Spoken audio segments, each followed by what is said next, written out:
පුතාගේ car එකේ අඩ ඉවත් කරන්න ගිය රටම දන්න කතිකාචාර්ය මව පුතාගේ වාහනයටම යට වෙයි. ලේලිය බේරුණේ 99න්. මෙන්න මේ දැන් සිදු කනගාටුදායක සිදුවීම.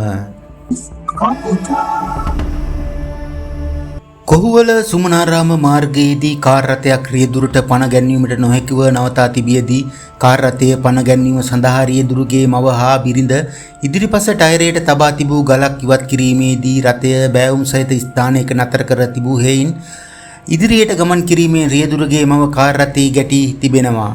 අනතුරින් තුවාල ලැබූ රියදුරගේ මව කළුබෝවිල රෝහලට ඇතුළත් කිරීමේදී මී ගොස් තිබෙනවා. කාර් රථය බෑවුම දෙසට පැමිණීමේදී රියදුරගේ බිරිඳ වහා ඉවත් වුවද මරණකාරියට ඉවත් වීමට නොහැකි වීමෙන් මෙම අනතුරට මුහුණ පා ඇති බවට සිදු කරන ලද විමර්ශනයේදී අනාවරණය වී තිබෙනවා. මේ වන විට ඇයගේ දේහය කළුබෝවිල රෝහලේ තැන්පත් කර ඇති අතර අනතුර සම්බන්ධයෙන් කාර් රථයේ රියදුරු අත්අඩංගුවටගෙන තිබෙනවා.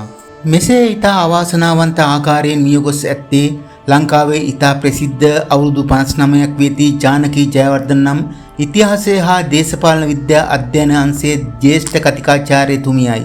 ඔබට නිර්වාණ සුවය ලැබේවා.